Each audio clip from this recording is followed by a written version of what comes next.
Racing to the 2020 Kentucky Derby, and this time let's take a deep dive into the top three favorites for the Kentucky Derby. I wanted to specifically focus in on Tiz the Law, Art Collector, and Honor AP, as those three horses are going to be getting the bulk of the wagering action. And this video is kind of meant to get you up to speed if you're getting ready for the Kentucky Derby and you maybe haven't been following the trail and want to kind of know these horses a little bit deeper in depth, what they've done, what they've accomplished, and kind of the path moving forward where you can see them winning the Kentucky Derby. Let's start with Tiz the Law, the favorite for the Kentucky Derby, and he comes in 6 for 7 lifetime. And the big factors to his success, first let's start with the one loss in his career, and that was in the slop at Churchill Downs. That'll be interesting to see if people portray that into their betting at all. In that race, he had kind of a tough trip. He broke well out of the gate and then was kind of wrangled inside, and a couple of times he wanted to tug his way to the lead, and Manny Franco kind of kept him bottled up.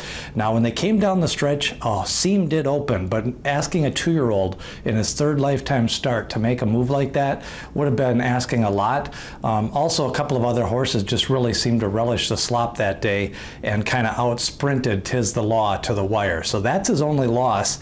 Then as a 3-year-old, he's been perfect. Came out in the Holy Bull, picked up the big victory, got that, sat outside, made his move, and kind of blew away the field. In the Florida Derby, he got the perfect trip again, parked on the outside, made his move going into the turn, and drew away from the field.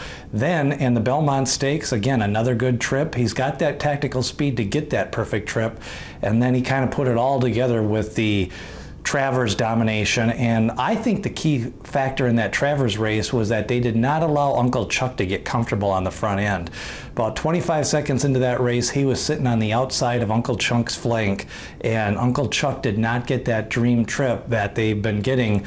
A lot of those Bob Baffert's horses seem to get when they just sit with a 2-3 length lead, no pressure, nobody goes after them, and they kind of just alpha dominate the race. So Tiz the Law. Pedigree, Constitution is the sire. This is his first crop. Now, he did win the Florida Derby. Constitution was trained by Todd Pletcher, and this is his first crop. A couple of the other horses have kind of stopped, but Tiz the Law has seemed to train on. Independence Hall was another one of that first crop of Constitution, and he kind of flattened out at 7 furlongs to a mile. Of course, his stud fee is going to go way up. It'll be interesting to see, besides Tiz the Law, if any of these other horses stretch out successfully in their 3-year-old season.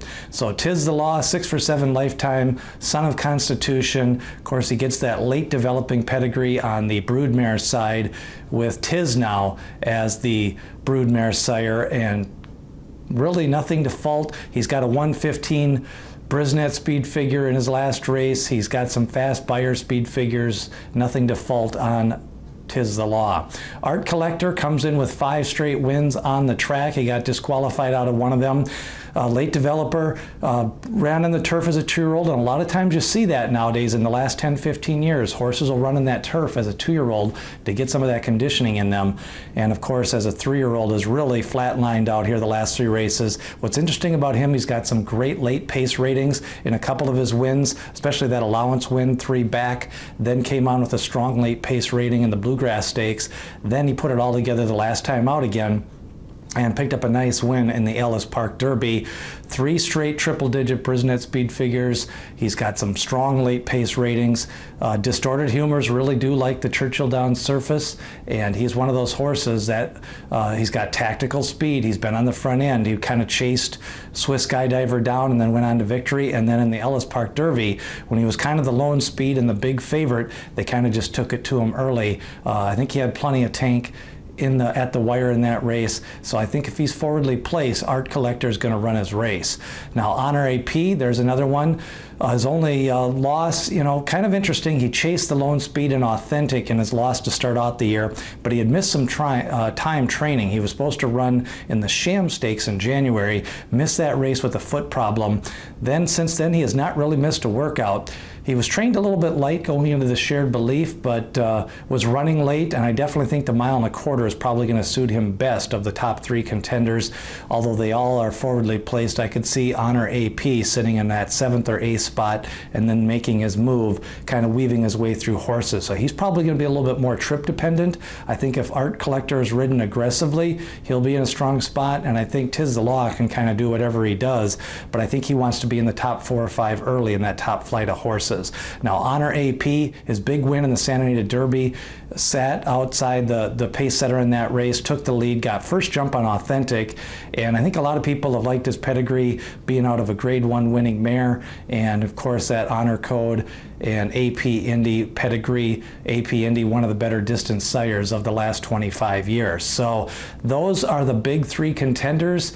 They're going to take a lot of the wagering. Nothing really to fault. They've got the 3 fastest speed figures. They've got the best late speed figures, and they're coming off recent tops. So they seem to be coming into this race well. Plus, they have not missed any noticeable training except for a little missed workout by Honor AP back in January. Otherwise, all 3 of those horses amazingly have made it through the summer and into September here.